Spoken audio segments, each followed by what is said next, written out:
Does it immediately go live or does No, it it not? doesn't immediately go live, so I don't know why. Okay. Oh, so that means I've been talking to nobody for the for the first 5 minutes of Unless every wait, stream. unless uh somebody just like clicked on it before the notification went out. Oh, Yeah. okay. Or I like, see. or I don't know, maybe the notification on Twitch, maybe that's faster, I don't know. But I have had Oh. people who were in my chat before, and then the stream started, and then the notification went out, so I don't know. Okay. Yeah. I never knew that. Yeah. Wow, I feel kind of dumb now. I'm like drinking my coffee. I'm like you know when you have to get into the group. So even though you know nobody's in chat, you have Yeah, to talk a you're little bit. prepping, and then like you hit Yeah. start streaming, and then you still gotta prep. Like, wait, it's not actually. Okay, there we go. All right, I made this fucking overlay, yo. Fucking. Yo, this sick. overlay is sick. Oh, How long did it take you to do this? kind of snapped. You know, like maybe like 10 hours. I don't know. Cause like I experimented a lot. Cause like sometimes when you make something and it's like hella big, it looks different when it's small. Oh, You know what I'm okay. saying? It's like I would put it on the stream elements, and then like my OBS would look like different. I was like, oh shit, this looks too bright, or like this looks too small. I don't know. Was this based But off of the neon video you had, like the effects, the Yeah, borders? it's pretty much everything is that effect.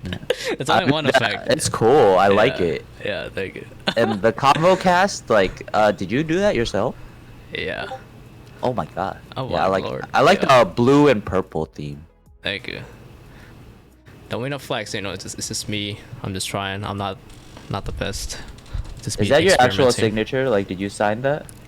No, In the- it's a in the signature combo cast? maker. No, it's a Oh, it's a okay. website. Yeah, a lot of people said. I mean, if I actually did it, it would probably look like really bad. You know. I get that. My signature. I like. I tried it. I tried it on Photoshop. I was like, this doesn't look good at all. I'm just gonna look it up. Signature maker. I like it. Like, yeah. So maybe one day I'll write on this shit. Oh, we are. All right, the notification went out. Hold on. All right. Oh, I gotta give you a role on my Discord. Oh my god. Oh, there's something happening there. I need to learn how to make a Discord. Oh, you don't have Actu- one yet? Okay. Okay, I have a Discord. I have one channel in it. Uh-oh. Straight up just one. And it's the only voice channel. So if people just literally pop in, they'll straight up just be able to talk to me on stream. I'm pretty sure that's gonna backfire. Like, there's gonna be one troll that is gonna pop in my Discord and be like suck a dick, suck a dick, suck a dick, and it just leave immediately. It's gonna happen. It's gonna happen. I like to like keep it, you know, like private. You know, I don't like, you know, promote it everywhere. I'll wait till that day comes. Well, there's I think people that'll in be here fun. already. What the fuck? Oh, okay. What's up, Captain? I guess we're started. I guess we're starting. Central. Yo, Central for mod. What is up, 20. dude? Mod for 2020? Yo, I see you holding it down in my Goose chat, bro. What's up, Central? How you doing? Yo, the Captain Babe, how are you? How are you? You might follow me for a year? What the fuck, yo? Wait, what? What is that? It's the same Central? Oh my god. Hey, but how are you? How are you doing? Hey, yeah, Captain Babe, how are you? We're here. Yes, we're here with FLOWSHIZZLE. This is fun. This should be fun. Should be fun. Yes. Look at this sexy ass motherfucker. I Hello. don't know who he's talking about. Okay, buddy. I don't see All anybody. right. All except right. Hello. But how are you today? This fine evening, Mr. FLOWSHIZZLE. I'm honored. I'm honored, by the way. Thank you for taking your time out of your busy schedule to come on here. I know I'm wasting your time. No. No.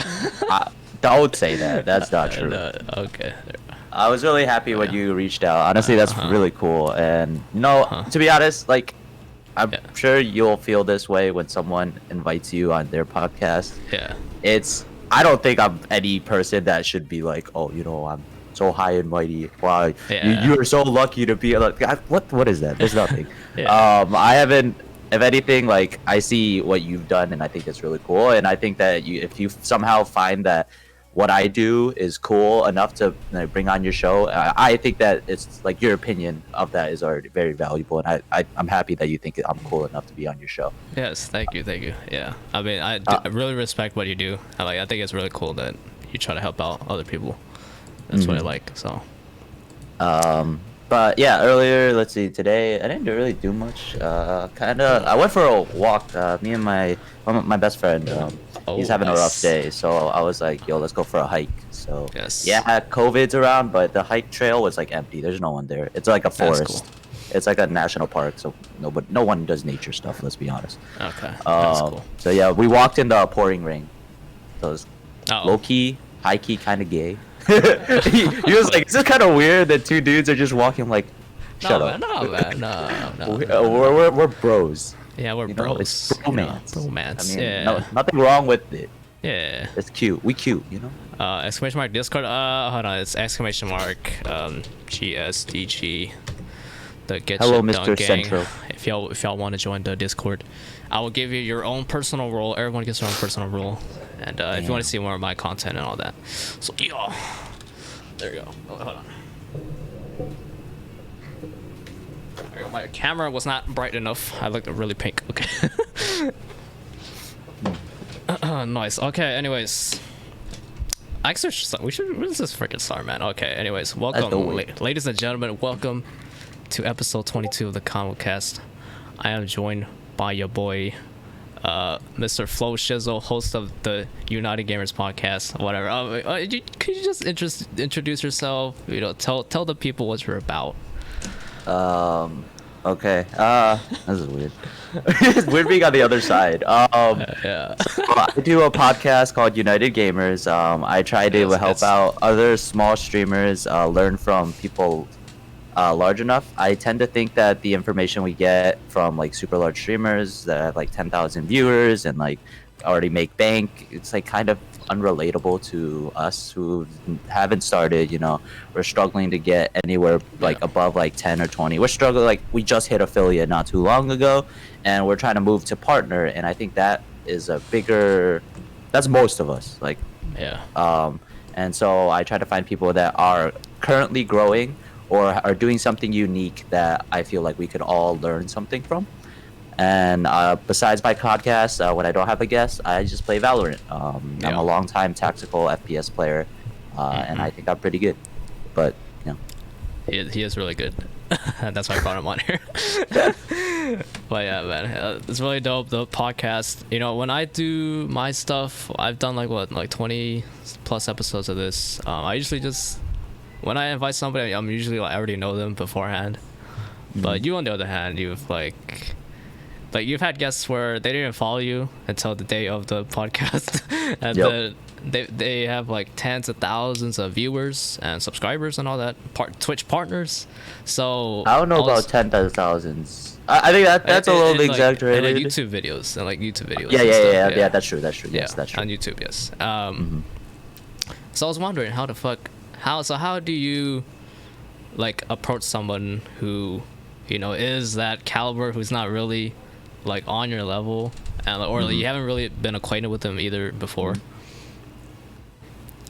Okay, so I think an important thing to realize is that if you think of it, like I like to think of it as a business, right? So I'm a business student, and you know my parents have been business owners ever since I was young. So I like to think of it as not like what they can do for me, but what I have to be able to do to them. Because if you think of it as leverage, you have no leverage toward them. They already have a fan base. They already have people watching them. Why would it help them for them to talk to you?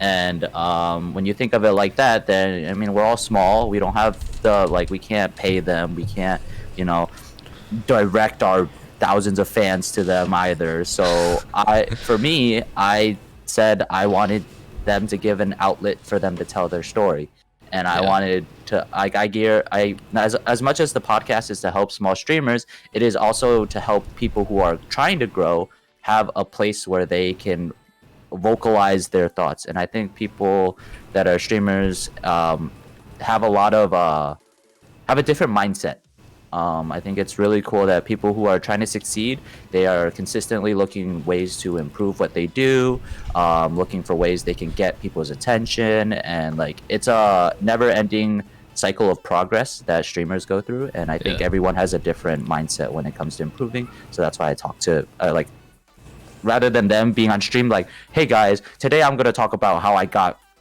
10,000 views, like that's kind of, it kind of sounds narcissistic, and it's kind of like hard to bring up in your own stream unless someone prompts it. So I give them that prompt. I ask them like, hey, you know, I want to hear your story, so like tell me about it and we can make this big. And I'm pretty sure people like to talk about themselves, especially if they love what they do. Not in a bad way, but yeah, if they love what they do, they want to talk about it. It's just human nature, like people just like to talk about themselves. I mean, when they get the opportunity to, I'm sure they would definitely take the opportunity. So you had this guy called the King Live on your podcast. So can you tell us how you were able to land this guy on your show? Okay, so okay, so I watched his content a little bit before, and I really liked it. I thought it was really interesting. How many subscribers does he have on YouTube? Like, he's almost hitting 20K soon. 20K, okay. And he has like tens of thousands. Yeah, 10 to 20K like a video from what I've seen for in terms of views. So yeah, pretty big deal. Oh, when I interviewed him, which was like a few weeks ago, he was at 10. And then now he's about to hit 20. Not in probably like I'm pretty much sure in a week he'll probably hit 20. So within a few weeks he doubled. Damn. Okay. But I pretty much I liked his content, and I was like, I saw what he did, and I was like, I watched some of his streams, and I realized like some viewers are like, hey bro, you're plat, why do you think you could talk about all these strats and stuff like that? And then he answered, you know, I don't think you need to be a super high rank to have a good understanding of the game. And I was like, I completely agree with that. You don't just because you don't play the game or you're not like super mechanically skilled, doesn't mean you can't understand what should be happening. So I emailed him, and I was like, hey, I like what you do. I think what you're doing has a lot of potential. Yeah. Would you like to be on my podcast? I think I could. And I straight up told him, I think I could benefit you by giving you a place where you could talk about your story, your life. And I think, and then if you had any, like, I believe a lot of the things that you say in terms of strategic and tactical like analysis of Valorant. And if you want someone, I'm Immortal, and I believe what you say. So like it's not, and rank has nothing to do with it. It's almost to like provide him a place that like could get him more validation. And all right, I have your have your email right here. I mean, let's just pull it up and like look at it. Okay.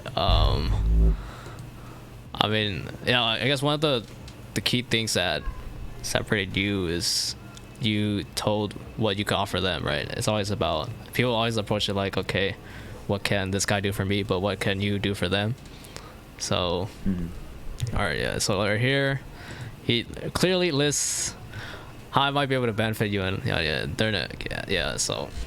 so he says things like, this will help you become more personal to your audience, also reinforce your ideas. So yeah, I think this is a really good example of like how people should approach collabs, because and I've had people approach me for collabs as well, but wait, hold on, there's a helicopter coming, hold on.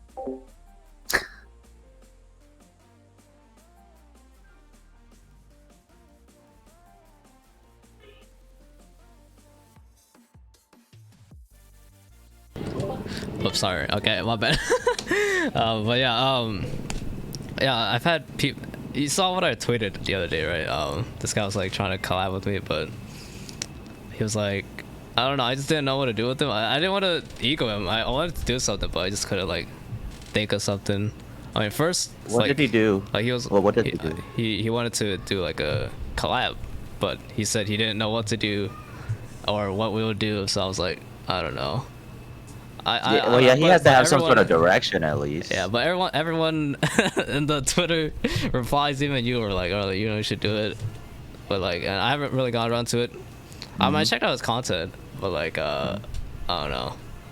he doesn't show any signs that he plays Valorant or like I don't know. It's not really my cup of tea. So I don't know. Yeah, Maybe, I mean it's maybe I hard, can do things especially if they don't know. Like if they're gonna ask you and they're like, and then you're like, okay, sure, I'd be down. What do you want to do? And they're like, I don't know, whatever you want to do. And like then it feels like, yeah, I don't know either. Like, I don't know. Maybe do you you know do, what I you're don't know. asking for anymore? Yeah, I don't know. But maybe we'll see. I mean, fucking, I don't want to try to overthink it. But if I do think of something, he like plays like Maple Story or like League, but I don't really play those type of games. So I don't know. I'm really not sure. Yeah, that's funny. I wouldn't really know either. Yeah. So and one of the interesting things was like a lot of people they're like too afraid, right? Because this guy has like so much more subscribers than me, and I think you've proven that no, like, people, you shouldn't be afraid to ask somebody just because they're famous, right? And you never know, people will be willing to give you a shot even if you are small. So yeah. I think the biggest thing is taking yourself seriously. Like if you don't think your podcast is worth for other people to get on, then well, one, that's a problem. It's your podcast. Have a little pride in what you do. Right. And be like you obviously your pride should reside in you being able to help others or provide some sort of value to others. And when you think of that, then it's like, what's the worst that could happen? One, they say no. Okay, big deal. Yeah, You were or they don't respond. Well, big deal, you know? Yeah. So there's really nothing to lose to shoot out an email. Spend like 10-15 minutes like thinking about an email and then shoot it out. If you get lucky, you know, that podcast could be the thing that blows you up. You never know.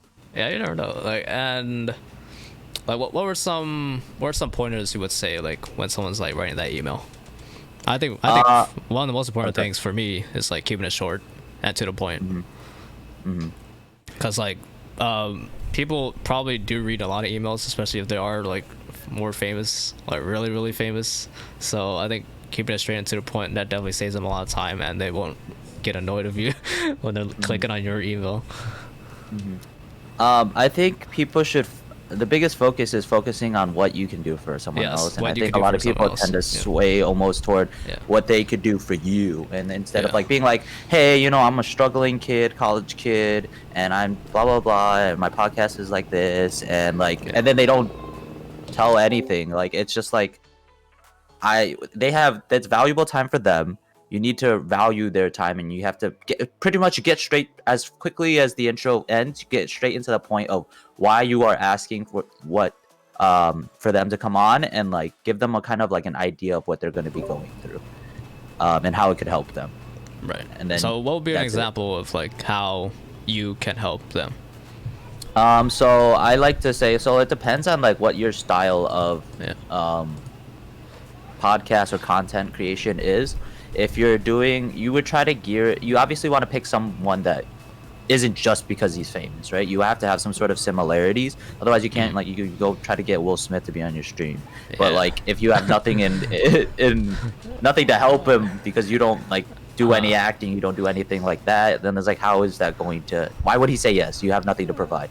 If you play a certain game and you have a certain interest in the game, like for example, I was always a competitive player. I always liked the idea of understanding strategy. I was an in-game leader when I played for CS:GO for my college team. So I was like, that was already what I was geared to. So I found someone that fit what I liked. So that way I had some, you know, I could actually talk about something. Right.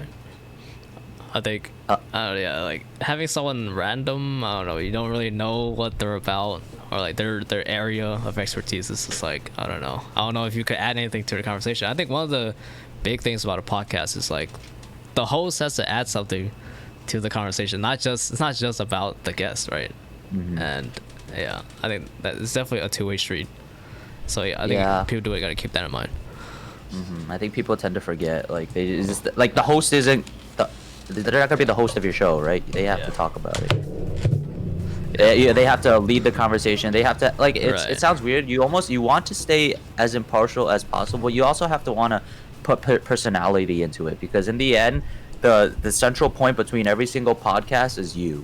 So meaning that if you have no personality and you just let the other person talk, it's not going to play well, because there's not no room for growth. You kind of want to be the type of host that brings out the best in the other person.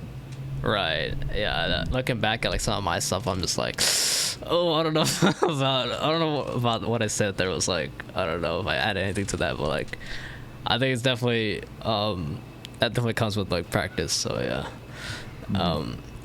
Would you say when you approach somebody, you should DMing cool, or just go for the email? Hit up the Gmail. To be honest, I haven't done as much research on that as I'd like, but I do know like email, just in the stigma of it, seems a little more professional. Yeah. Like business wise, you don't contact your employees or your coworkers through like DMs. If you have something important, you send it through an email. But I will say, whichever way you can contact them. If it's like sometimes they don't, like I've had people, they don't have email, they don't have a business email set up, so I can't contact them that way. So send a tweet, go in their Discord, although that one might be a little bit hard to send them something because I'm sure they get bombarded with messages. Send them a DM through Instagram or Twitter or something like that. Just like a way that will contact them is probably the best. I wouldn't say focus too much on it. I mean, maybe not message them through in-game chat because that's kind of weird. But besides that, I think it doesn't really matter. Oh yeah, I think email is definitely a little more professional. Because I think like some people like Instagrams, they're just for like their personal stuff, and they don't really want the business side of stuff into their personal stuff. But like for what I've done, I've like always sent DMs to people because I already knew them, right? But if I didn't already know somebody, I would be like more inclined to send an email because it's definitely a little more professional. And even if you do send a DM, like you would send what you would put in an email in the DM, because like I've had people say like, hey, and then wait for me to respond, and then like I don't know, you just kind of get to the point and be professional even in DMs, in my opinion. And even if you fail, like honestly, like obviously not every collab is gonna work out or like be like successful. I think a lot of people are like afraid of like getting rejected or like failing and sending those DMs out. So I think one of the things you should like not be afraid of is just like getting ignored when you send somebody a email. I think it's a common thing where people don't try because they're scared of failure, but like in my mind, not trying is the same thing as just auto failing, right? So like most people will be like, oh, I just will never find out that I'm bad at something, right? Because I never try. Well, like you could also be just good at it and you just didn't know, or you could also just find out that I'm willing to do work, put in work and get better at it. But the thing is, people like to stay like not knowing whether you're bad is better than just knowing you're bad, which I think is a really weird idea. But I think it's like human psychology where it's like, I'd rather not know that than know the truth.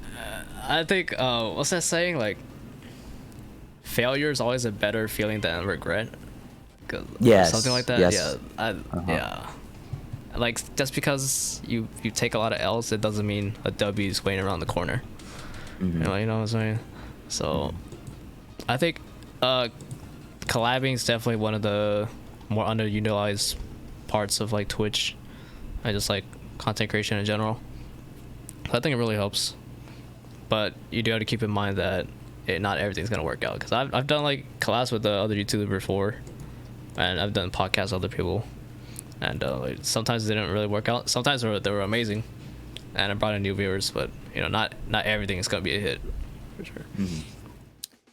I think people also have to focus on creating more content, because I feel like okay, so people, like a lot of people will create one good video or something like that, and they'll be like, oh, it was a good video but it didn't get any traction, right? But the thing is, when people find something about you, they usually go look on your YouTube channel, your past Twitch streams, or Instagram page. And it's just like, imagine you find a cool video on Instagram and you go like you go to their Instagram page and they only have 3 videos out. Yeah. And you're just like, do I really want to follow this guy, or do I really want to subscribe to this channel if this guy doesn't really have any, like, you have to build a library of your stuff so that it can show people. Like the chances that like most of the YouTubers we find have already been established for a while. It's not like any of the people we've discovered have just started. Right, they have like a whole entire catalog of videos, like years and years and years. There's this debate about, I've talked about this before, like quality versus quantity. And every single time, I don't know if you agree with this or not, but like I definitely say quantity is better than quality, like every single time. But every single time people will always argue with me like, oh my god, like of course, okay, obviously you don't want something dog shit. Obviously something good is better than something dog shit, okay? Obviously. That's what they always try to, when they argue about quality versus quantity, that's what they dumb it down to. Like, no, obviously, of course you want something better than something shit. But you don't acquire that quality, which is so subjective. Like, you don't acquire that. You acquire that through quantity by just doing it. So I agree with you. I actually do agree with you. I was actually having a talk with, when I said I went on a hike with my friend, I was actually talking about that, and I was like, so one thing is, it might not seem like a big thing, but so on Instagram, I used to always put text at the bottom of my videos, and that was honestly the longest part of the editing process. Yes, I know it's very simple. I'm not a very good editor, so, but the thing is, like, it would change 1 minute to 2 minute 1 minute clip into probably around anywhere between like 20 to 25 minutes of just like editing, like finding the timings for when I say each word and stuff like that. And I would end up hating it. And then I realized that I stopped posting on Instagram for like a few days. And then it's like, did the text mean that much that it justified me not posting like for once every like 4 or 5 days? Like, and then I realized no. So in the end, I was like, fuck it, I'm gonna take off the text. I can finish editing it within like 3 to 5 minutes, and I'll post every single day. And I think that's way more important than having a stupid small thing of text that like, oh, like no one's gonna follow me, like, yo, this guy got text, let's follow him. You're not the only one. Like, people spend hours on something that's like 40 seconds. Like, what are you doing? Just fucking go. And it's Instagram, bro. Like, you're not, I don't know about you, but no one will see it. No one's going viral on Instagram. I'm sorry, nobody's going viral on Instagram anymore. Like, I'm convinced people get lucky with the Instagram algorithm. Like, I don't know, it's just Instagram. I don't know. Like, don't overthink it. Like, you know, the inaction, that's like, and overthinking, that's like the worst thing you could do as a content creator, man. Like, you gotta constantly put stuff out. If you overthink it, I don't know. Yo, what's up, it's also like, oh, sorry. Editing podcast V2. Okay, yo. Imagine. Do it. Maybe I'll invite someone else as well who edits. But yeah, you were saying. What was I saying? Okay. So it's like, yeah. So let's look at some of like the famous people who, like Asu or Shroud, and they like look at the content that they post, right? And look at the views they post. Does that mean their content is super great? No, it's usually just reruns of their highlight reel, right? And then they like throw on some text on it. They like zoom in on their face a few times, you know, and then that's it. Like, does that make that good content? Is that the reason why he's big? No, its reason is because of like what he's done before, or the quantity of stuff that is out there for it. And it's also like this planet has what, 7 billion people on it, right? Probably more by now.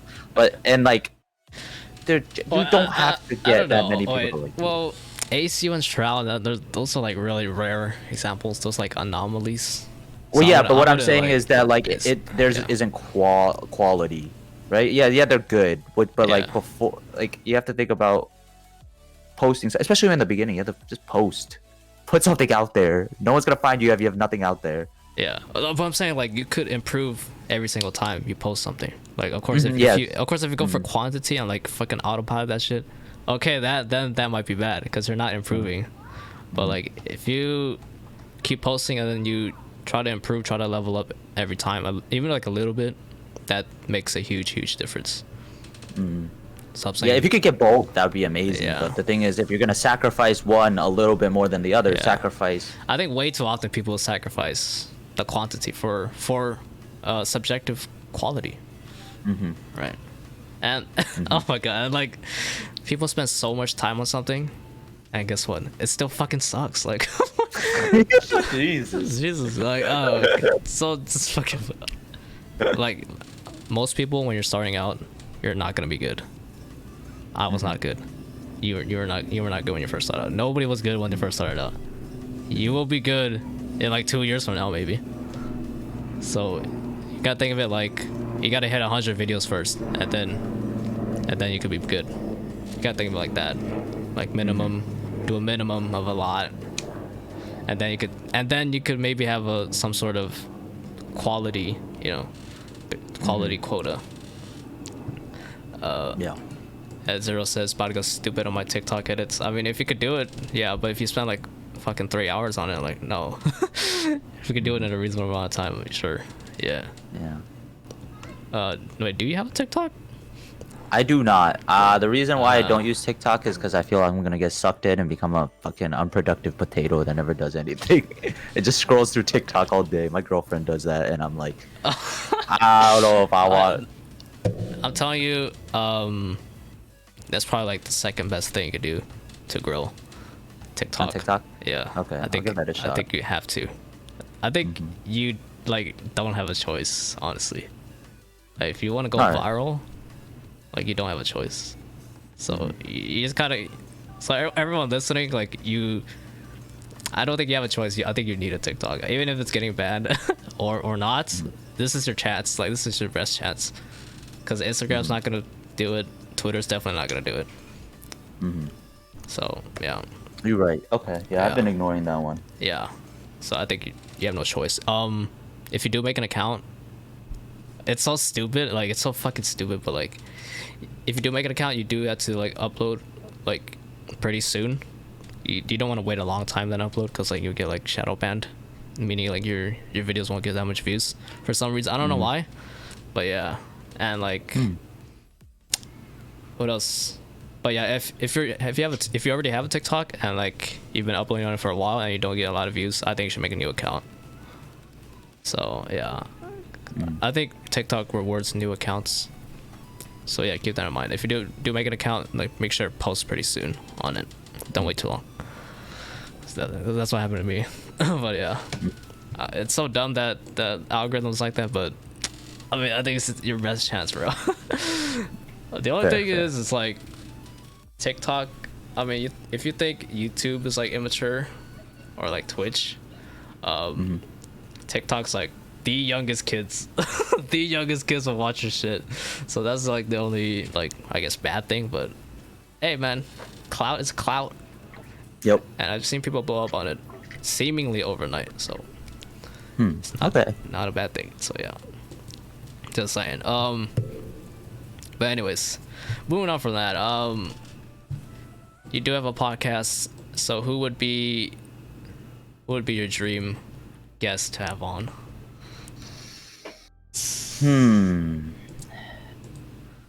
Let's see. Dream guest. Yeah. I would love to be able to talk to Devin Nash. Oh yes. Less so that I think I could provide him with anything he doesn't already know, and more so just so I could listen to what he has to think and pick his brain. I think that's like learning from. I think the funnest part of the podcast isn't like necessarily the fact that I get to talk. It's more that I get to hear what other people are saying and what they think, and I think that's awesome. Yeah, like yeah. Besides that, maybe like for one of the big people, Pokimane, Tim the Tatman, or Shroud. Okay. I feel like I might be a hater, but I feel like Shroud's kind of boring. But He is, but I would just talk to him about like mechanics of the game. Okay, But, yeah. Okay, yeah, I feel that. But give me a second. Okay, for sure. Like a stupid every Fortnite kid is on there. Yo, what to do the renegade, bro? Cash out like I hit the lottery.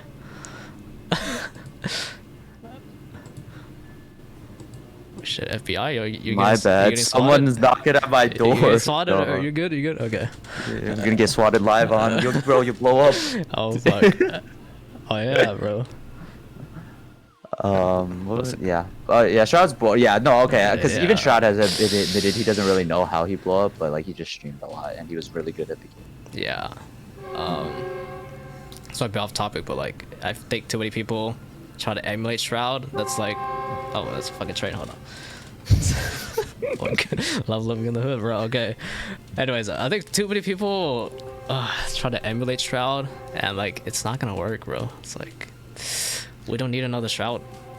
You know? Yeah, I watched Shroud so when he started, he wasn't very big until he joined Cloud9, and even after joining Cloud9 for a solid bit, he still wasn't very big because Cloud9 wasn't doing so well. And it was only till Cloud9 had like a summer run where he was crazy, and he did super well. And like they like at that point and that time in Counter-Strike, NACS or NA Counter-Strike was seen as a joke compared to European Counter-Strike. So when Cloud9 made it to the finals of a major of a tournament with European teams, like, and they had like multiple upset games, that's when there's a lot of hype that was built around Shroud, because Shroud was also doing really well. So yeah, that's, I mean, unless you're gonna be on a professional team, it's really hard to do that. Yeah, and like I think the worst part is like people reward that type of content or that type of behavior. It's like streaming every day and like putting out generic ass content, no type of effort, no type of personality on stream. I think people like have rewarded that, and I mean, it's cool if that's your thing, but like people like really think like, oh man, you're really on your grind. Like, I don't know, man, you're just sitting on your ass playing games. That's not really on your grind. Yeah, it's really like that's easy. Like anyone, you just you just did what you did before, play games, and now you hit the record button, and that's it. That's like, the only difference. Like, yeah, it's just like I think as a culture we need to shift on Twitch. Like we can't reward I don't know. It's like the market will decide eventually. Like the market is what matters, but people really do think that like they are grinding, they are hardworking, when they're just in reality just playing a game for hours. Like fuck. I'm just thinking like, man, that's not fucking healthy. My ass would hurt if I sat there for like 12 hours straight just streaming. Fucking carpal tunnel and response and shit. Like, I wouldn't want to think about that, bro. I think the scariest thing is how some people can lock themselves into the mindset that they're doing something really great, and that like, yeah, it's like fuck, bro. I mean, like, to be honest, anyone can get stuck at this mindset. But I mean, the biggest thing is like, if your things aren't succeeding, don't blame something. Don't blame something. Don't blame girl streamers. Don't blame, you know, people blowing up for getting lucky. Look at yourself and be like, I can't control those things. Let's make it a problem that I can control, and make it like, I'm not good enough, so let me work at getting better, because that will help you in the long term. Not blaming your circumstances. Yeah, people need to be honest. Like, are you really good enough? Like, you're literally just like thousands of other people. Like, I don't know. And carpal tunnel gang, that's that's facts, bro. I did fucking wear a brace, fucking slanted keyboard gang. But and like my pet peeve is like when people call themselves content creators when they're not pros. They call themselves like content creators when they're not like creating anything, and they don't know how to edit. So that's, I don't know, I think it's kind of disrespectful in my opinion to call yourself a creator when you're literally not doing anything creative. You don't create anything. When playing a game is not creative. That's just my pet peeve, because like I'm an editor, and like other people are editors and they work hard to improve their brand, and I think it's just a little bit disrespectful because they're not creating. But it works for some people. It works. It's crazy. I mean, like, it's just clout. It's like tacking on a fake sub, or like a fake no, not sub, fake sponsor, or like a sponsor that is like, it's not really that big a deal, and they just went to get a sponsor because they wanted to say they had a sponsor, but they don't pay them, they don't do anything well for them, and they like the sponsor doesn't care about them, and they have millions of others, and they just want to put like a sponsored by blah blah blah. It's an affiliate thing. It's an affiliate program. It's not really. It's not a sponsor. Yeah. The King Live actually said that. He's like, I think all content creators can be. No, what did he say? He said that he doesn't think all streamers are content creators, Right. and he thinks Yes. that content creators is a lot harder than being a streamer. Yeah, 1000%. there's a reason. Yeah. Because like it takes a little bit of effort, Mhm. like a little bit, a little bit more than pressing the start stream. Yeah. Yeah. But I don't know, like people, like I said before, like we do reward it, you know, people do like it, so I don't know. Mhm. I think people need. I mean, like that's the thing. Like, this is human nature. It's never like, why would you? Okay, so we're everyone's friends. It's very hard to call out people, and I think everyone can go through this. Like, you have a friend that's doing something kind of dumb, but with good intention. So, like for example, they're streaming every day because they want to be a grind, and they're willing to put that time in. Yeah. You have to people have to realize not everyone will call you out on your bullshit, so you have to realize when you're fucking up yourself. You can't be expecting other people like, why didn't you tell me I was doing it? I was like, well, okay, do I really want to go through this like probably 3-hour argument why I tell you you're wasting your time, or do I just say good job and keep going? Like, you know what I mean? That's just, it's not them being mean. You have to understand that you probably would have done the same thing. Yeah. Yeah. I It's see just that. it's Yeah. really hard to expect people. It's hard to not like, that they're yeah, bad. Yeah, it's not like it's bad. It's just like they don't know any better, right? Yeah. But it's hard to call. Like, you them have out to have on some real friends, Yeah. or family that will call you out. Those are the Yeah. two people that generally will call you out for your bullshit. But like, Yeah. if you're just like someone on like Twitch, they're not gonna. Why would they do that? It makes them upset because now Yeah. you're mad at them. Yeah. So you have to be real with yourself. Being real with yourself is honestly the best stepping stone into any sort of success. Yes, yeah. I know you watch Gary Vee. Fucking self-awareness, Yes. man. Self-awareness. That's like the word of the century, bro. Self-awareness. And like, the Twitch, they really blurred the line between like friend and like viewer. So like, I think when you're first starting out, it's definitely like more of a friend thing. But I think as you grow more, it's more like a viewer thing. But like, people get mad at their own viewers. Like, damn, they're supposed to be like your buddies, bro. Like, even if you only have under 10 viewers, like, bro, they're your buddies, and they're like, oh my god, they get mad at their own fan base, their own clique for not watching them, you know, not supporting them. It's just like, fuck. Do you do anything that's worth the watch though? You gotta ask yourself that too. So it's hard. Like, a lot of people watch. A lot of people. You know, Twitch is like a very big social space. So you can't really get mad at your buddies for not, you know, supporting you for so freaking long. And it's not that, and it doesn't help that all you do is the same shit every fucking time. So. Yeah, that's honestly very accurate. It's It's like people have to have a positive mindset, right? First of all, alienating your viewers and telling them you should be watching me isn't gonna help. Right, Like, right. you wouldn't do that. Like, if someone did that to you, you'd be like, bro, what the fuck? Like, Come what on, the think, fuck? put yourself in their shoes for a second, and then Yes. you also have to think of it in the positive way, where it's like, this guy watched you for 15 minutes. You know, like, he took 15 minutes out of his day Yeah, to you should be watch like, you. grateful. That's Like, awesome. Like, that's imagine like, if you could wow. have like someone who would sit in front of you. Like, think of it in person. If someone sits in front of you, like, yo, bro, I just, like, talk, bro. I just want to talk with you for a little bit, for like 15 minutes. Like, I'd be like grateful. And the Yeah. more people you have, every single person that is on your stream that is watching you, you can be grateful for. And there's a reason to be grateful. They thought you were worth clicking on. That's already a big plus. Right. And I think people need to be more positive about that. Yeah. And Watts too, thank you so much. Big boy Eric, thank you for the 5 months with the Twitch Prime. Thank you so much, bro. Edward gonna pop off. Thank you so much, bro. Hell yeah. Fucking love you, bro. Thank you for all the support, man. Jesus Christ. Thank you. No one owes you shit. That's how I feel, man. Yeah. And like, I don't owe you I don't owe my viewers anything either. So like, if I feel like I need to take a break from posting content, then I'll take a break, right? I'm not apologizing for that.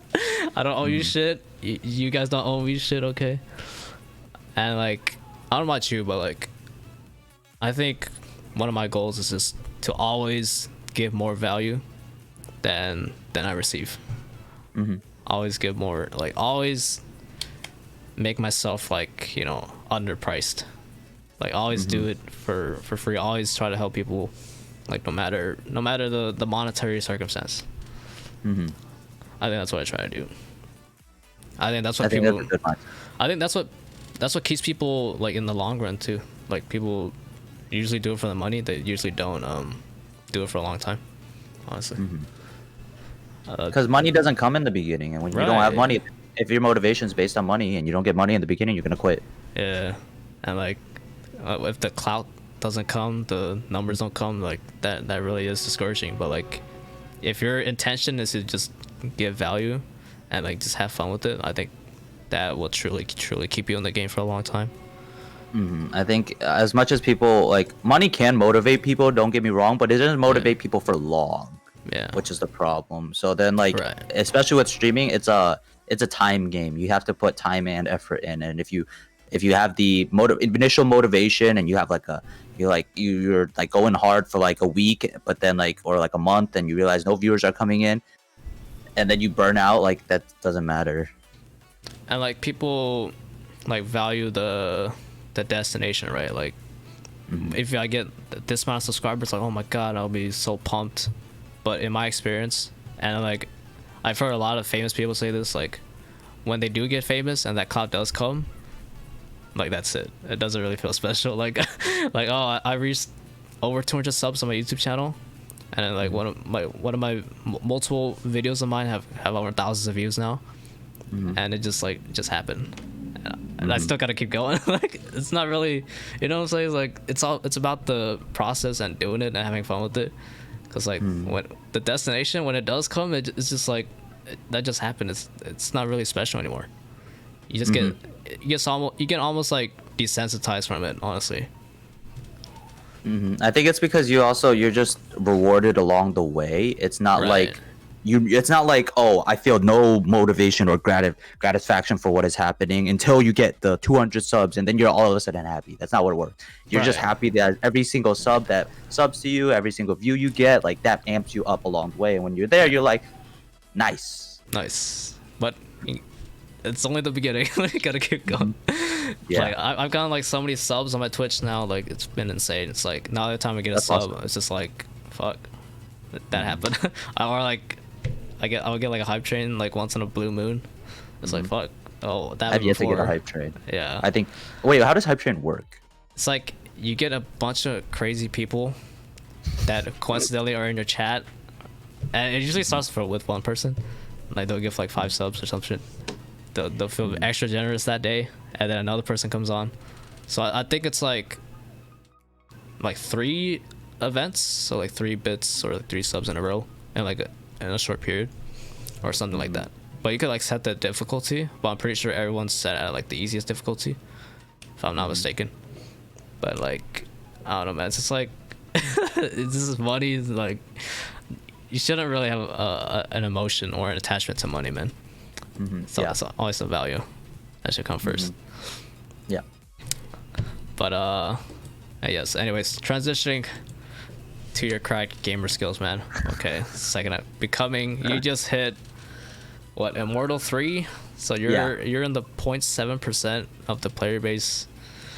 So man, what would your advice be to people who may be struggling in the rank and Valorant ranked, maybe struggling to rank up, or maybe they're D-ranking? What would you say to those people? And how to get better? How to avoid that how to- D-ranking? Yeah, how to avoid D-ranking, how to rank up. Okay, so it's also a long con game, right? So like people tend to think like they have a limited, like you have to think of it as a process. You're only going to get better by playing. You're going to have good days and bad days, and if you are playing with a mentality that like I need to win, which is good, Yeah. but like if it becomes to the point where you're toxic and you hate the game, then it's no longer good. We all should remember it's in the end still a game. Yeah, I feel like we're talking about life. I think anything that applies in life applies for like everything.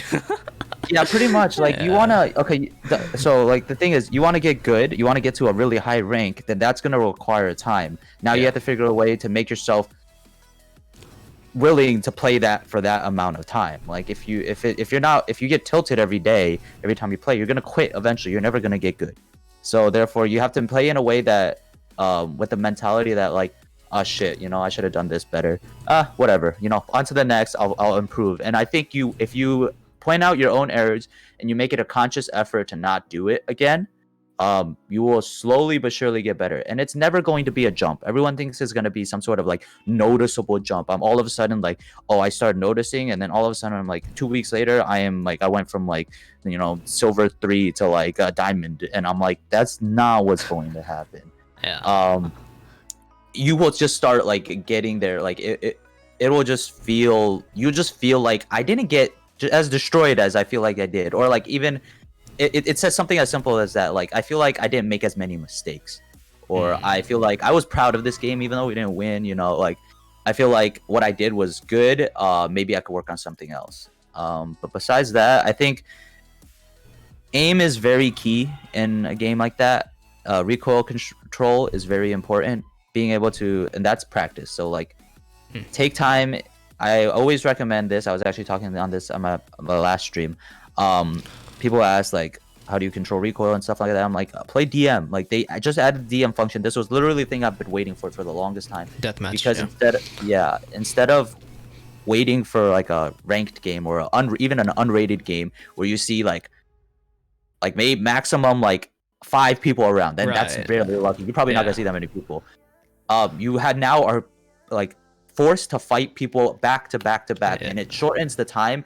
Like you could probably fit like one rated game's worth of kills into a 5-minute session of DM. And if you think of it like that, the process of you getting better at aiming, getting better at spraying, getting better at tapping is going to be a lot faster of a growth process.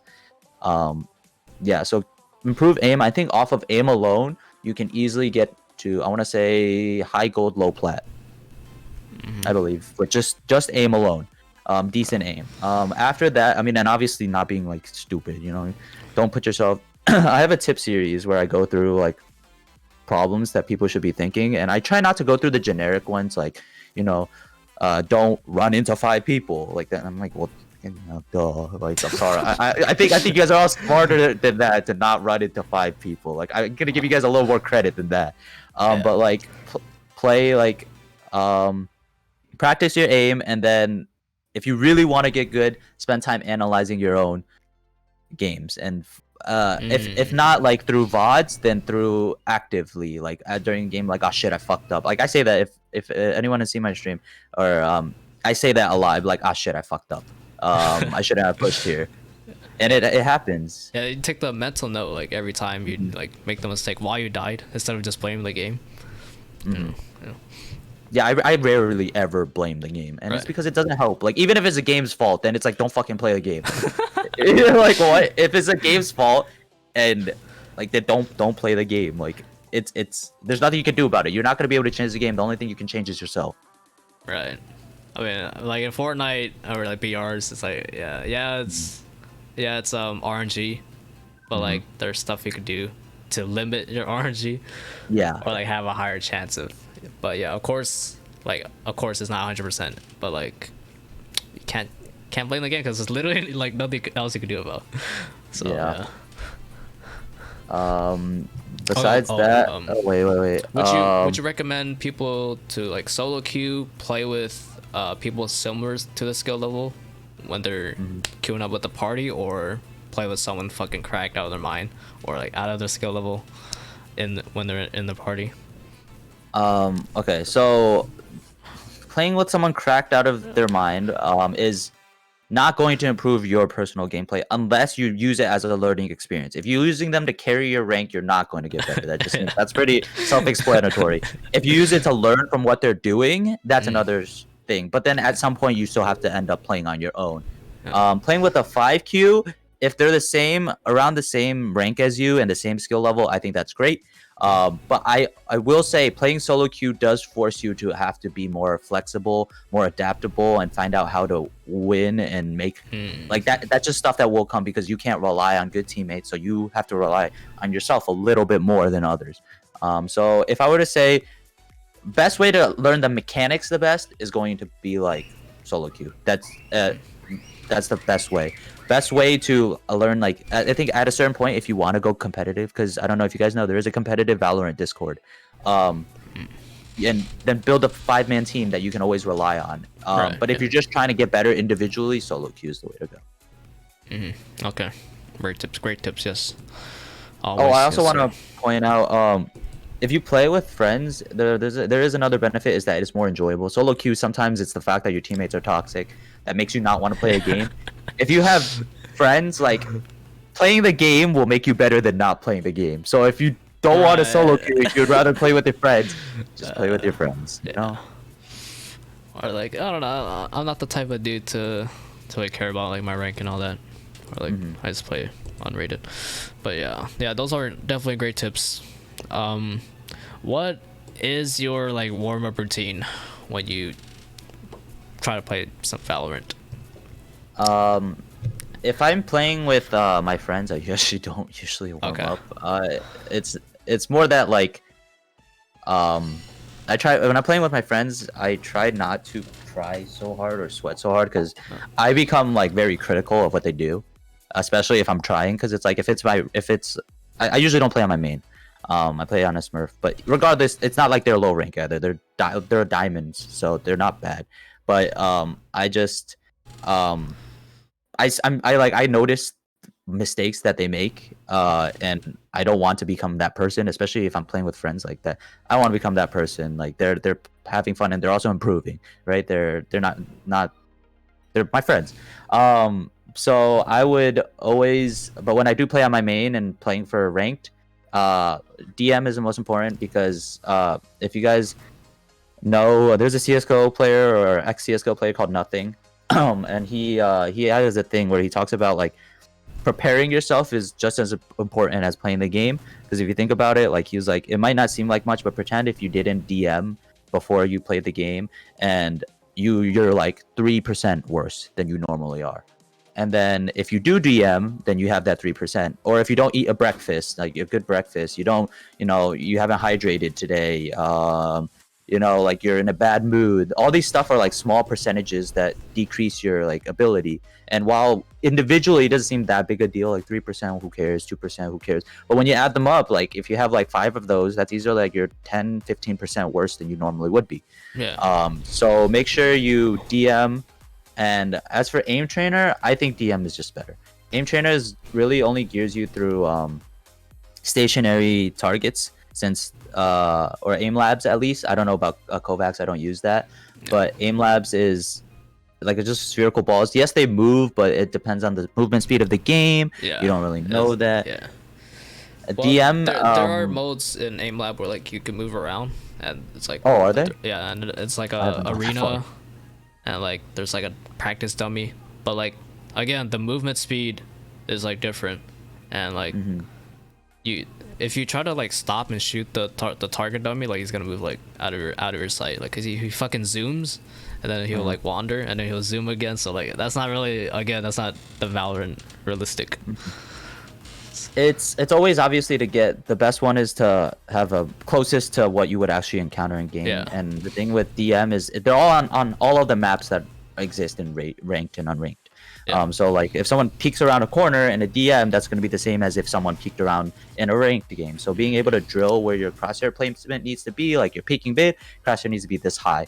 Yeah. Like eventually, just through sheer muscle memory, you'll remember just by playing DMs, and that will just make you a lot more warmed up. Yeah. Pro Val strats, yes sir. So yeah, okay. Why do you think you're able to perform at such a high level and continuously be able to do it? Well, I mean, I've played tactical FPSs for a Okay, long don't say time, you so- start G Fuel. I just don't say that. don't yeah. By the way, use my G Fuel code. Yeah, well, I've played tactical shooters for a long time, like ever since 7th grade. So 7th grade till now, and I'm 10th grade. I don't even know how old I am in 7th grade. But yeah, that was a long time. So Have you I ever obviously stopped have playing a it? history. Have I ever not played it? Yeah. I played Overwatch for a little bit, for about a year. Well, that's still a sweaty game though, so yeah. Yeah, I've always been attracted to competitive games. Okay, yeah.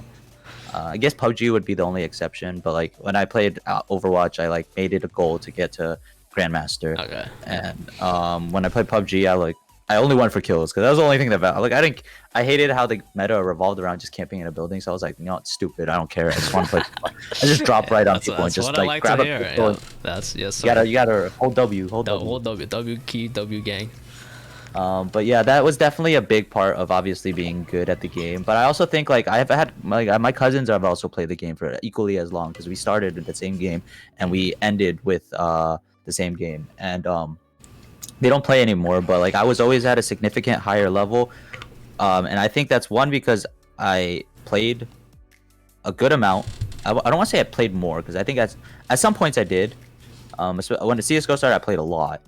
But when the first game we played, Crossfire, my cousin played more than I did. My laptop just couldn't handle it, and I had my Asian parents. Damn, for the chat. Yeah, but I also took the time to like specifically improve my gameplay and like what I would love watching pro games because I could see what their mindset was. And I analyze what they do. Like it's very small, minute things, but like honestly, it becomes to the point where when you learn a lot of what other people do and you put that into practice, it becomes really efficient when you don't need to think about what you need to do. You just instinctually make the right move, and eventually after screwing up enough times, you build the experience to not need to think, because thinking takes time and time can get you killed in game. That's how it works. Yeah, I think that's like one really big thing that people have in common, that pro players have in common. It's like they just fucking played since they were little. Like they've been playing the same type of game for like forever, and they never strayed away from it. I don't think it's impossible because I mean right now all the pros are like you know, ex Fortnite pros or you know whatever, or like ex CS:GO pros, ex like other game pros. But I think it won't be long until we start seeing people that have never touched a game besides Valorant and starting to pop off. And I think it's possible. I've seen people that I was like, I've even popped in a few streams. I'm like, in the beta, I wasn't even Immortal. And I was like, this guy was Immortal. And he was younger than me. And I'm like, oh, bro, did you play CSGO before? And he was like 18 or something. I was like, what the fuck? I was like, you play CSGO before? And he was like, nope. I came from like a Fortnite. And I'm like, oh boy. Bro, I'm a little sad that I'm not, but like you know, you think it doesn't matter as much as you think. Don't use it as a crutch for why you're bad. That's not gonna help you. Just explain why you find out the specific reasons why you died in every situation, and you can slowly but surely improve. And yeah, I'm telling you, the average pro player age is gonna lower and lower and lower. It's like lower. These kids, I don't know, they're just born cracked. Oh, that's the thing. Oh, that's the other thing. Like, do you think people are just born cracked or like they develop it over time? I think definitely no one's born cracked. I find that really hard to believe, and even if there are one or two people like that, it doesn't. It's not a big enough number that I think would matter. Right. I think that in the end, I think it's a video game, guys. Let's not make this seem like it's rocket science to get to Immortal 3. Like you move the mouse, you click on the head, and people die. Like yes, I'm oversimplifying a little bit, but if I were to hold a gun to your head and say you have a year to get Immortal 3, tell me you wouldn't be able to do it. Like come on, you'd be able to do it. Like if you were forced to. I'm pretty sure you could. If you're forced to, like I'm like.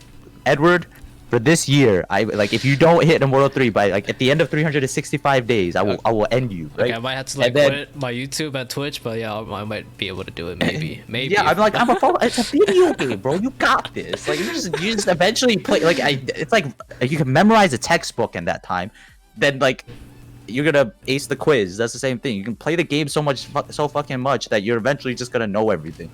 It's not that hard. Let's not make it more rocket science here. Okay. It's just like, you know, I'd rather spend my time doing something else. Yeah. No, I get that. That's like, fine. That's fine. But I'm saying it's possible. I'm not saying it's worth your time or anything. I'm saying it's possible. Yeah, and I really don't think it's worth most people's times, honestly. Yeah. Like, I gotta, you know, exercise and be healthy and have a life, try to make a friends social life, you know, eat. And, you know, and like actually grind and make content. And and actually go outside maybe like once in a blue moon to see the sun.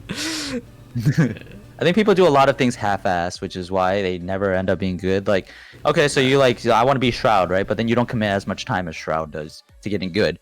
And then you also say, well, I want to be a content creator, but then you also do that half-assed. So eventually you're good at nothing, and then like you have to kind of be good at something. You know what I mean? Like doing everything kind of bad is worse than like not knowing much but doing one thing really really good. Right, and like finding what you want to be good at. Like it's like you shouldn't really have to look that hard. It's like it's whatever's fun for you.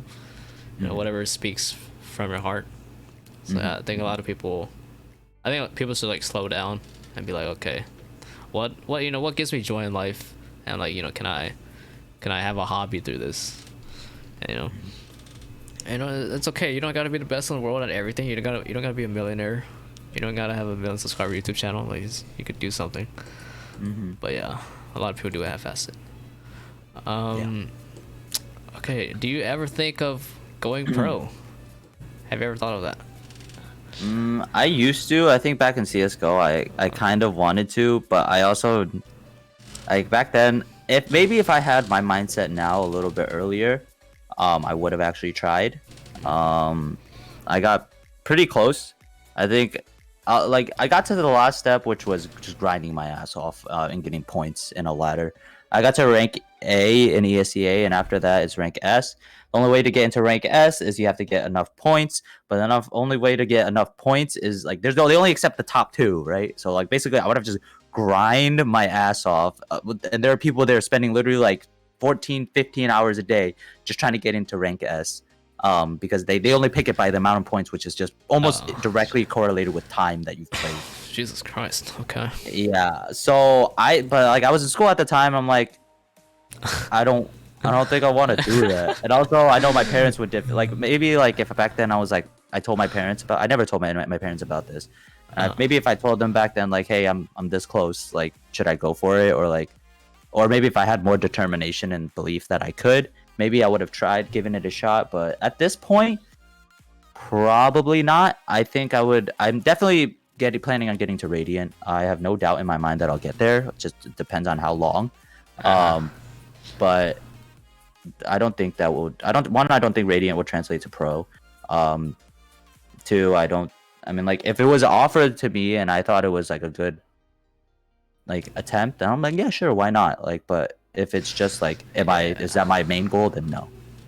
Right. Okay. Yeah. I mean, you are pretty close. I mean, one more, and you are in like 0.001% of the world of the player base in Valorant. But like, yeah, honestly, like, you probably shouldn't. Like, I don't think anybody should go pro. Honestly, like, even like pro players, like, there's no money in this shit, bro. Like,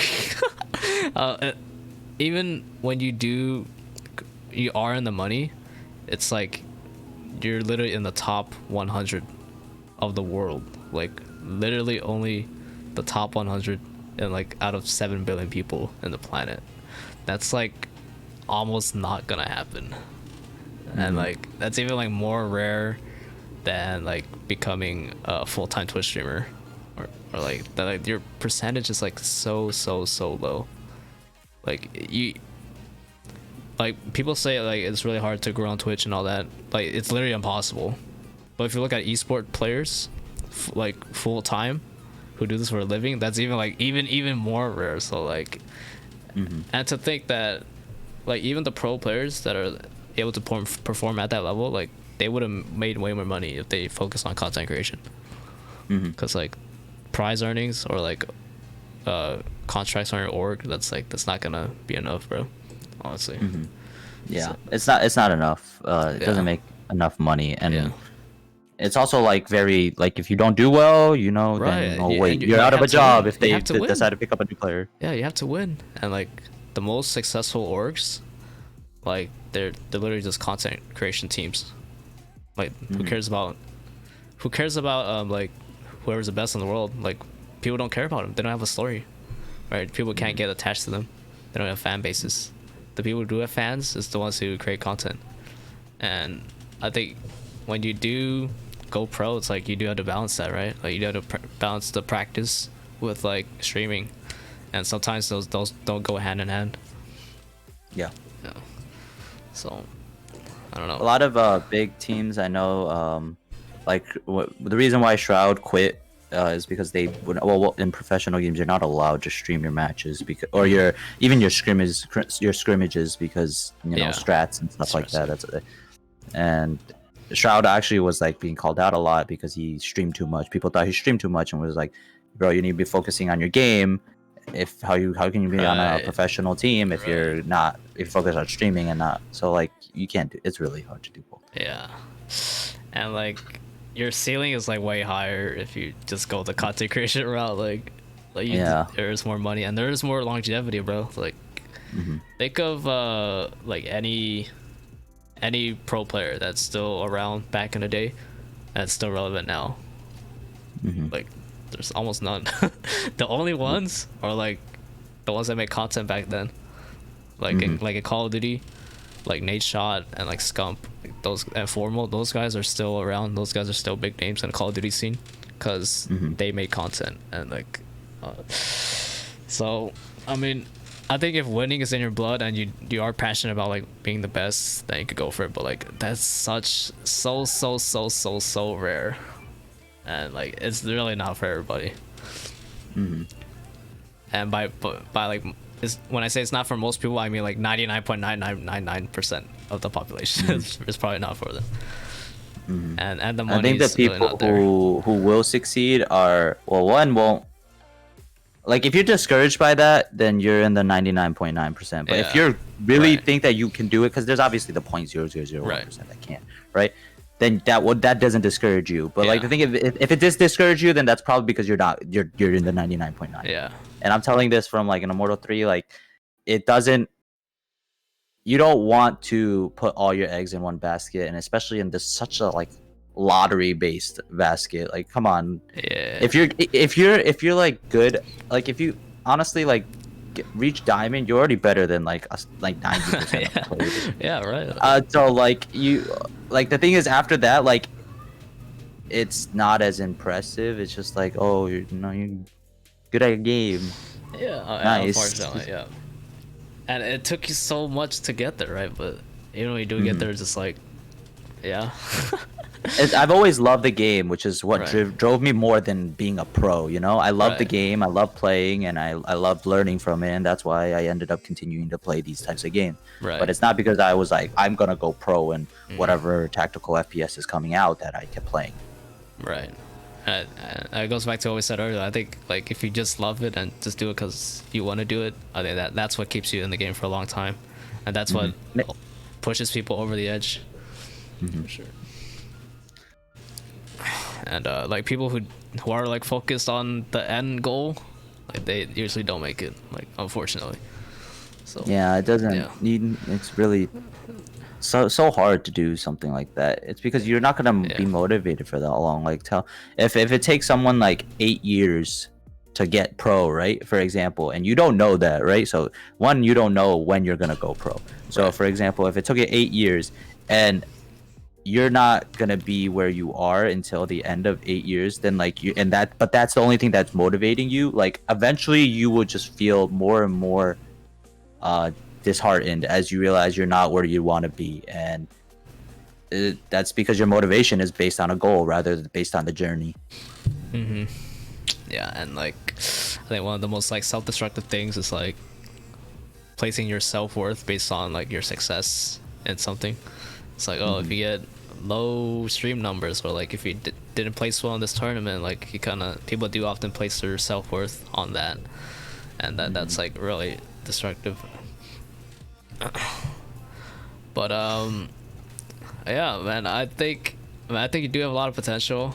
I mean, you are a freaking amazing player, and like I think your headspace like your head is in the right mindset when you're approaching your content. So I think I have your YouTube right here. I mean, I think you do have a lot of potential. I mean, I guess I think there's a lot more I can do on Yeah, my YouTube. yeah, I there's know a my lot more you can YouTube's a do. little wacky, but Yeah. you know, one at a time. I'm trying to. I'm working on it. I recognize where my flaws are. Right.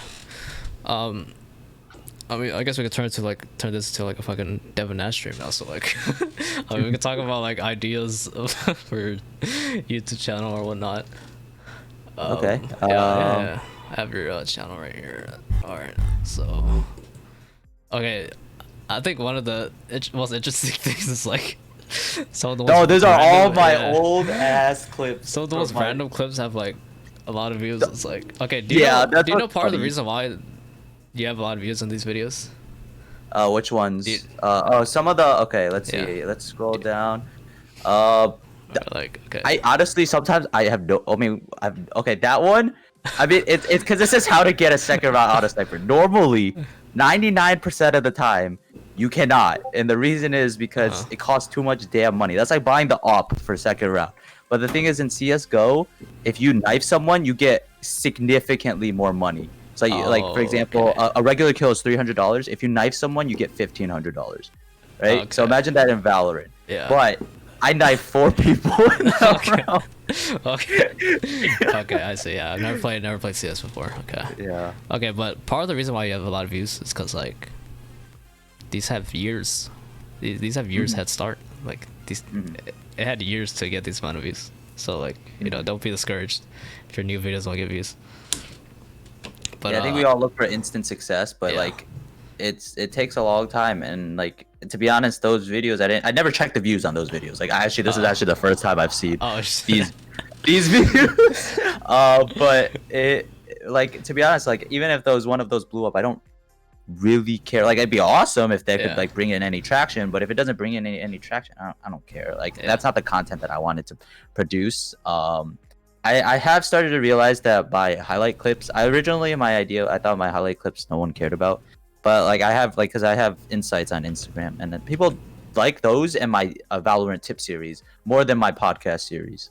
Yeah. I'm a little sad about that, but like the market wants what the market wants. So if anything, I was like, okay, maybe I'll start gearing my content more toward that side. Well, I think just like in general, like podcasts are not really for YouTube. It's more like people put it on for work, or like they listen to it while they're driving or something. So they don't really get like views because it is long as fuck videos, or like even when you do like put like the highlights and stuff, it's just like it's not really like about a topic that people would care that much about. So, but yeah, that's one of the things is like everyone's always like, oh, why do my older videos get more views? Well, because they had fucking a head start, a fucking 6-year head start, or many months head start. But I think the name of the game right now for YouTube is just like information stuff and guided content, especially for gaming. So I mean Valorant is a fucking saturated as fuck category, but I think you can still make it happen. I think you just gotta like really like niche it down, make it about a specific specific character, specific ability. I think you really do have a lot of potential in that aspect. I think what my end goal is when I hit Radiant, although I don't like that I'm postponing it to Radiant, but I think I'll get Radiant soon enough that I'm like that. I think it's okay. Yeah. I'm aiming to get Radiant by at least within a month. It's a long grind, and I understand that, but I think I can do it. But basically, I flex picked all the way until where I am now. I don't main any agent. I don't I play some agents more than others, but like on the average, I think the only agent I don't know or I don't play at all is Breach. But every single other agent I played to some degree, like a decent degree. That's honestly like I think I've learned like small things about every single agent, and I think I could put that compile that into like a sort of like mini montage or sort of clip like informational thing where I can make like tactics with every single agent or how I did it in a sense. Yeah. How you became Radiant or something. I think that would be a freaking banger video. I definitely We'll see. And just fucking I don't know, like tutorials or something. Tutorials about Valorant. I think you could really do something like that. Like stuff like how to use like tips for using the classic or tips for using a ghost or like stuff like like spray control. Honestly, I think that's my only one. That's my only honestly, one. I'm surprised like this didn't get more views, but like yeah, I think like how to use Killjoy's abilities or something, like stuff like that, bro. Like I think you do have there's a lot of stuff in the game, and there's a lot of videos you can make stuff on, and like people want the information, and I think you can provide that. I think it's also like Valorant's just still a new game. Like Yeah. it's still as saturated as it is content wise. I don't think it's saturated enough. If I look at like CS:GO, like everything has been done. Like you want to learn nade lineups, like someone's done. There's at least 300 videos on that on every single map. There's only 7 maps in the game. The game's been out for almost 20 years now, and it's like you're good luck finding anything new to do. Yeah, the game's like 20 years old, but like yeah, I think you can make a lot of stuff in Valorant, and I think it will help out your channel a lot, honestly. Like you put right here is there a reason you changed your like name to this? Is this for like SEO stuff? Okay, so this is one thing I actually saw from, I don't know, do you know Stephen Graham? No. He's basically he's a self-made millionaire, but he got there at 30, and he did it. He started really young, and like I like the way he lives his life. He's very frugal. He doesn't spend money on stupid shit. He doesn't have like $1 million house or anything. He lives in a duplex. But basically he was like, if you change your title of your YouTube channel to like what you do and give a better description, and then when you go like do your daily YouTube stuff, you comment on people's like videos, they'll have a better description of what you do. Oh yeah. And if you, okay. for example, so if I go to like some like Alpha Gaming or something, and I'm like I have a comment I want to make on like streamer advice, or like if they said something and I was like, oh, I can add on to this, shit, and someone liked it, they would be able to understand Yeah. what, like they would be like, oh shit, I wonder what he talks about. Okay, yeah. All right. I never thought about Oh, that. I was like, well, shit. that actually makes sense. I think I might Yeah. probably do that too. So yeah, your like streamer advice, Valorant tips. Okay, yeah. No, that would be okay. I don't know what. Give that a shot. Give that a shot. Let me know how. It's not. I mean, I don't comment enough for it to make it matter to me, but like, give it a shot. Let me know. But I don't know what my channel's about though. Like, I don't know. I guess I'm like. I guess the best description of me is like gaming adventures or something, and tutorials on the side, or I don't know. But yeah, that's very interesting. And another thing I think that'll really help you out is like, and it's helped me out. It's like you mentioned like famous people. You like put like ACU, put 10Z in your titles or something. I think that would really help you out as well. Because one of the funniest things was like I made like a Last of Us 2 video, and I really didn't know how I would get views on it. Like I don't know how to title it, put description for it to get views. So I put but I noticed that I was getting recommended one of the face models for one of the characters. Her name was like Casina Cardona, and then so I put that in my Last of Us video, and then that video has like 500 views now because I had the name in the description. It was even in the title and the thumbnail. So just because I had a name of the face model in my description, I had 500 views just because of that. So I'm not saying like you should like clickbait the fuck out of something, but like I'm saying like if you if it gets views, it gets views. Yeah, like if unless your video has nothing relation to what it's described as. Right, like that is how like you play the game, bro. It's like you want to make stuff on YouTube that's YouTube searchable. Like if you search something, if I search fucking FLOWSHIZZLE on YouTube, this is what I get. Okay, so like I think I'm actually the only person named FLOWSHIZZLE. So like when people search something, like you want to rank right here. You want to be able to be on like at least the first page of something.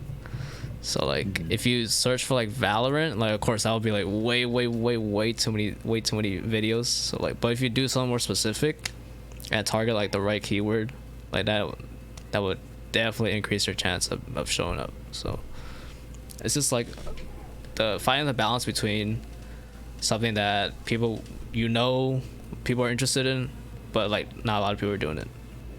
So I think one of the things I did was like fucking aim lab, right? Like I'm not saying you should do an aim lab video, but like if you do an aim lab video, it's probably gonna pop off because it's not that saturated and people do look for it. So I'm just Let's see if I type in aim lab.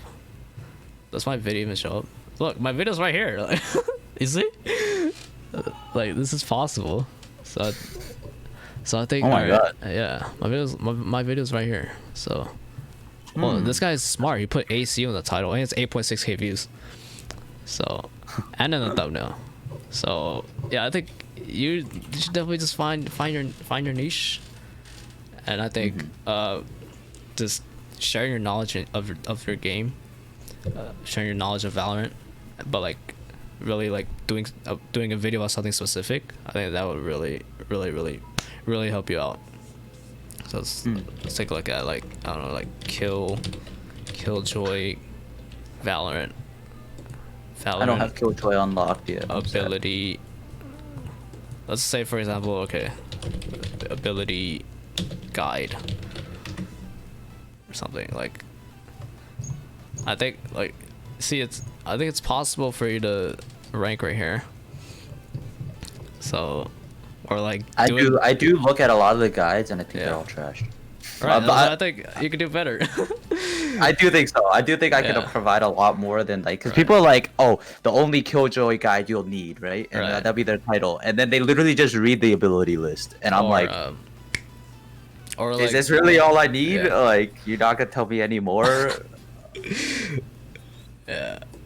Or like you said you play like pretty much all of the legends, right? So so like what's a like a less popular character? You can definitely make a video about that guy. So yeah. So stuff like that. So stuff like that's like YouTube searchable. I think that would really help. So yeah, that's my 2 cents. I think you do have a lot of potential. Thank you. Yeah, man. I think really, if you do informational stuff, and you once in a while you mention somebody famous here and there in your title or something, a little bit. You'll definitely get views, bro. I promise you. There's no way you won't get views. I'll give it a shot, Edward, and I will come back to you on a later podcast and let you know how that goes. Yes, so you definitely do have a lot. And then I'll be like, Edward is credited to my videos. You have so much potential, bro. Like you're good at games and like you make content. Like it's a deadly combo, and your head is in the right space. So like, I think you do have a lot of potential. YouTube, it really is like the perfect place for like content you can make that's related to you. So I really do think you have a lot of potential. But yeah, thank you. And yeah, and like if you wanna become like full-time, man, like you have to do YouTube or TikTok. Yeah, like you have to. I'm literally right after this, I'm gonna make a TikTok account. There's like you see down at Ash, people, he broke out the statistics. There was like a Reddit post. It says something like there was like 0.0046% of all Twitch streamers are partnered. Like what? Oh, There's like fucking 5.6 million broadcasters every month.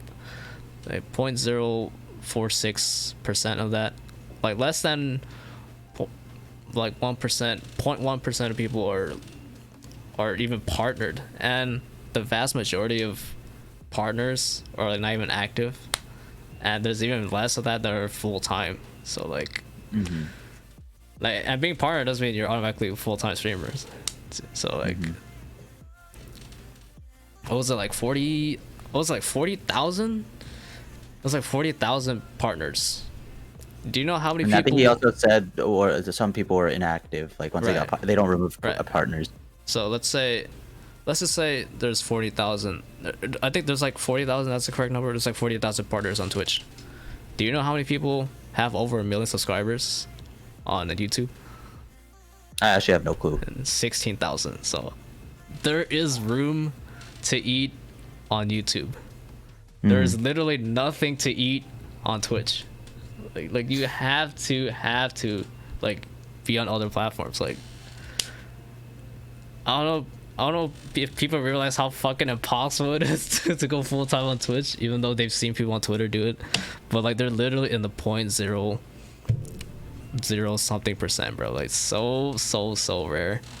But like there's literally a third of the partners, a third of the number of partners on Twitch have like 1 million subs on YouTube, bro. Like there's so much room to grow on YouTube. Like it's literally like never too late to get started. So I agree. Yeah, I need to work on that. Yeah, but like, I agree with you. There's like 200 times something like that, 200 times more people who visit the gaming section of YouTube than people who visit all of Twitch. Damn. So like what is it, like if you have like over 400 viewers or something, you're in like the 0.1% of or something. I don't know, man. It's like the point is, it's like it's so fucking tiny, and like, oh my god, it's literally what's the saying goes, like you could plant the seeds but in the dead of winter, something like that. Like, it'll never grow. Yeah, you could be the best fucking streamer on the planet, and I know some people who are like really good streamers, like, but they don't get fucking views. Like, you could literally be the best streamer on the planet and like nobody would care. What if they made like YouTube videos? Like, I think YouTube, there's like, you can objectively like be big. Like, there's strategies for you to execute on to be big. It's not everything's like subjective. Yeah. So, I agree. I just think people don't fucking realize how literally impossible it is to go full time. You literally need to be on other platforms, like point blank period. That's it. All right, yeah, that's my rant. Okay, there we go. Hopefully, I got through to some people. Fired up. Yeah. I'm ready. I need to make some content. Yes, like, oh my god. Hopefully, I got through to some people. Like, it's literally impossible. Like, you cannot do it, bro. If you're not making YouTube videos, you're not making TikToks. Like, you can't do it. I'm sorry. And especially since it's 2020, bro. Like, the day of like just going live and then you're at the top of the category, like that literally doesn't happen for any game ever. Like, it doesn't happen anymore. So there you go. I'm not trying to like not trying to like drive you off streaming or whatnot, but like you should still have fun with it, of course. But like, yeah, you're not gonna make it if you're only on Twitch. I'm sorry. Yeah, but yeah, a lot of people should treat streaming as like a hobby if they are unable to make content on other platforms. But yeah, I think people just need to be realistic. Like, don't lie to yourself and say like I want to do this, but then not learn or figure out how to actually do it. Like, if you want to go on Twitch, it's been long proven that the easiest way to do it, and pretty much the only way to do it, is through other platforms and bringing their fans from there. But if you want to lie to yourself and keep telling yourself, I could do it through Twitch, I mean, you're welcome to try, but if you're failing, don't blame anyone but yourself. Yeah, you can look at like thousands of people who've like done it, like it doesn't work out. Even if they do make it, they get the check mark, it's like they just fall off after that. It's like, damn, shit. It's just like, it just goes for life in general. Like, people say in investing, you can't put all your eggs in one basket. Well, you can't put all your eggs in one basket like ever in life. Like, you can't just put all your eggs in the Twitch basket, and the Twitch basket is like literally non-existent. So yeah, there you go. It's a tiny basket. There you go. You need to do it. No other way around it, man. All right. So, anyways, yeah, I think that's it. Anything else to add? I mean, shit. Let's see. Hour 30. All right. Anything? Yeah. So I guess I'll just like wrap up maybe some stuff and just be like, yeah, if you're looking to collab, anyone who's doing a podcast or even just playing with other people, or make sure you like reach out to them. The more emails you send, like, if you have a 1% like success rate, then you email 100 people, you get your first person. Just keep going. Right. Exactly. There's literally no downside besides you being lazy and you don't want to do it. Like, let's be real. That's probably what most of you get ignored or rejected. That's it. And you just move on. And then improving in the game, it takes time. Make sure you enjoy the game. Make sure you play the game often, and make sure you are analytical. Don't do things like blaming your teammates, because even if they're bad, to some extent you could do better. You can always do better. Practice your aim. Aim helps because it allows you to play just better, differently. Obviously, putting yourself in terrible positions is like bad, but like just learn from your deaths. Make sure you like, oh, I died because I was caught out. You know, that makes sense. That happens all the time. Don't hate yourself over it. Just take it as a learning. Like, okay, next time I have to be ready, or like, and you just adapt to every game. There's a lot of stuff that makes it like a good player. But if I were to say, if you're below gold, think about improving your aim the most. I think that is the biggest thing. Just improve your aim the most, and then after that, you can learn you know, not like the super in-depth tactics of like how to place your mollies in a certain place. Yeah, that's important, but like in the end, the game is about clicking and shooting on people's faces. Yes, CS:GO with fireballs. Let's go. Anime CS:GO. Anime CS:GO. That's a good one. Well, yeah, and yeah, man, fucking make a TikTok. If your first few don't pop off, you should probably make a new account. I don't know why, but like, yeah, you should make a new account. Like, you should pop off. Like, I would say, if you don't get at least 500 views, like, there might be a problem with your account. So I don't know why, but like, you might be shadow banned. So let's make a new account and like, yeah, man, just fucking. And we talked about like quantity versus quality. I think TikTok especially is like, quantity is definitely the name of the game. Because like the demographic is so fucking young, it's like they don't give a fuck about high quality edits or like, you know, people trying to give value or whatnot. Just put something you think is dope. It's like, I don't know, little kids love everything, bro. It's like it's just a little kid's gonna watch it anyway. So anyways, yeah, I think TikTok, and I think you do have a lot of potential with your YouTube, man. Definitely just like informational stuff, and yeah, just showing off your fucking crack gameplay, and maybe mentioning a famous person once in a while, because that fucking helps. In your titles and descriptions as well. Your description matters too, so put all the keywords in your description. I learned a lot. Yes. So yeah, there we go, man. There's my Devin S Jr. Analysis. But yeah, man. And I think the biggest thing is like fucking try for yourself and experiment and see what works, bro. And like, I mean, I'm definitely here to help you out if you need to. And, yeah, and like anybody else who wants to start their YouTube channel, like, I'm here to help as well. I mean, I'm not the fucking greatest, but like, I know a thing or two about how that works. So there you have it. So thank you for coming out, man. Thank you, Flo, for your helpful insights. I feel like I'm immortal now just by listening to you. I believe it. Bro, I think if you went through, I high key, like, I don't know if you actually do this, because I know sometimes you get annoyed with playing ranked games, but if you were to actually try 4 DMs before every game and you did that every single day for a month, and I know that's a lot of work. But realistically, on the Aim Labs video, how long did you spend on that? Like per day? What do you mean? Trading in Aim Labs. It was it like 30 minutes? Half an hour, 20 minutes sometimes. Yeah. Four games is 20 minutes. Okay. So if anything, give that a shot. See if that helps. I don't know. Maybe try it for a week. It might honestly just help in general over a week. Or maybe just record the DMs himself and see how like how high on the scoreboard on average you get. That's a YouTube video idea. I've played. Yeah, there you go. Okay, content, bro. Content. All right, thank you so much for that one. Bro, I'm telling you, but you make a video about how I got Radiant, or like this character guide that's like not that popular, how to play this character, bro. I'm almost guaranteeing you that's gonna pop off. I kind of want to try getting to Immortal with solo, only using one agent. So like, and I was planning on naming all my accounts something different. Like for Sova, I'd be like Walmart Hanzo. For Brimstone, I'd be like Chonky Boy. Or something. Just so stupid name for every single agent. Yeah. The girl with the ponytail for Sage. No, I was kidding. Sage. Yeah. May. From Overwatch, yes. But yeah, man. Yeah, just keep going, bro. Just fucking. Okay.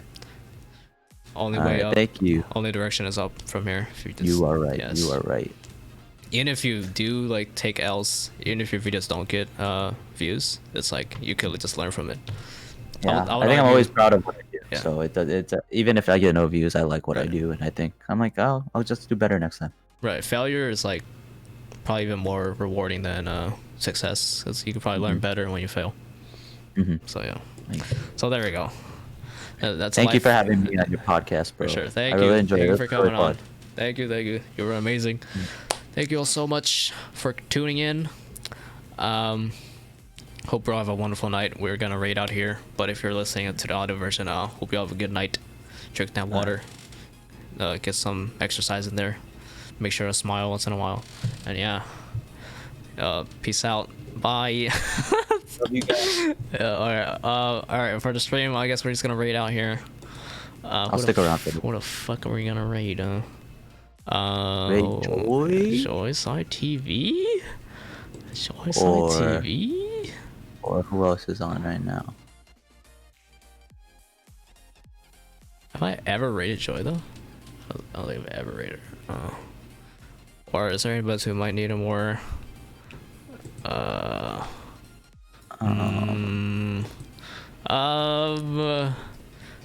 you know, this is very Joy, man. I loved her last YouTube video.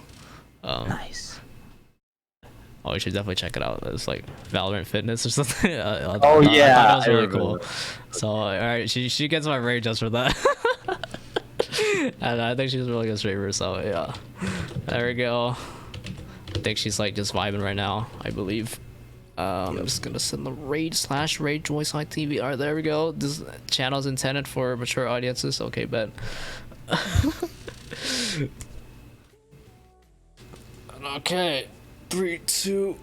Okay, thank y'all for coming out. Thank you again to Flow. And have a good night. Peace.